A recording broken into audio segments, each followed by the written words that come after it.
Salam damai, saudara-saudara yang terkasih. Terima kasih masih tetap setia di dalam mendengar, mempelajari firman Tuhan renungan harian. Mari kita berdoa. Tuhan di surga, hari ini kami bersama-sama untuk belajar firman Tuhan renungan harian. Berkati kami agar mengerti, jauhkan daripada gangguan iblis. Dalam nama Yesus, amin. Judul firman Tuhan hari ini, kesakitan, kematian. Ayat renungan Kejadian 35 ayat 19. Maka Rahel meninggal dan dimakamkan di sisi jalan menuju Efrata, yaitu Bethlehem. Bab 35 daripada Kejadian menceritakan secara berturut-turut 3 kematian dalam masa yang singkat, yang memberi impak kepada kehidupan Yakub dan keluarganya. Pertama, Deborah, pengasuh Ribkah. Dalam duka cita, Yakub menamakan pokok yang dibawanya Deborah telah dikuburkan Alon Bakut, yang bermaksud pokok ok, tangisan. Kematian kedua yang memberi impak kepada Yakub ialah kematian istri tercintanya, Rahel. Ketika dia menamakan anak lakinya Ben-Oni atau anak kesedihanku. Tetapi Yakub, seorang optimis yang sebenar, memutuskan agar anak lelakinya, bongsunya, mempunyai nama yang mengungkapkan harapan dan keberanian. Suatu nama yang akan sentiasa mengingatkan dia akan sukacita semasa kelahiran anak lelakinya yang kedua belas, berbanding mengingat keduka citanya atas kehilangan Rahel. Jadi dia menamakannya Benjamin.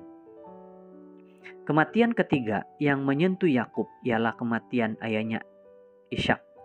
Setakat yang kita tahu, dia telah meninggalkan rumahnya setelah menipu ayahnya untuk memberikan dia berkat anak sulung, dan dia tidak pernah bertemu dengan ibunya semula. Sekarang sukacitanya karena dapat bertemu dengan ayahnya semula adalah tidak lama. 3 kematian ini adalah peristiwa peralihan dalam hidup Yakub dan anak-anaknya, walaupun kepulangan ke Kanaan ialah satu peristiwa yang penuh sukacita. Namun 3 kematian ini adalah satu peringatan yang suram akan turun naik kehidupan. Kematian ialah satu bagian semula jadi kehidupan, sama seperti kelahiran dan membesarkan. Sejak satu bagian semula jadi kehidupan, sama seperti kelahiran dan membesar sejak kejatuhan Adam dan Hawa. Walaupun demikian, ia adalah salah satu peringkat kehidupan semula jadi yang mempunyai impak yang paling tinggi ke atas kehidupan kita, terutamanya jika ia datang secara tiba-tiba dan tidak diharapkan. Pada masa yang sama, kematian seorang yang dikasihi memberikan kepada kita peluang untuk datang lebih dekat bersama, untuk saling membantu, saling menyokong, dan saling mendapat dorongan. Ia juga memberikan kepada keluarga peluang untuk menyembuhkan keretakan yang mungkin telah berlaku di masa lalu, dan peluang untuk membentuk ikatan yang kuat semula. Bapa, walaupun kematian itu adalah normal dalam hidup kami, namun ia tetap menyakitkan.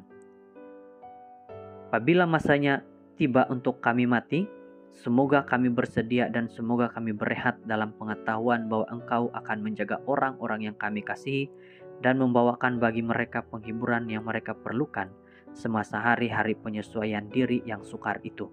Semoga Engkau melindungi anak-anak kami agar mereka tidak akan menderita bahaya, dan semoga kami tidak pernah mengalami kematian mereka sementara kami, ibu bapa mereka masih hidup, seperti yang Engkau janjikan.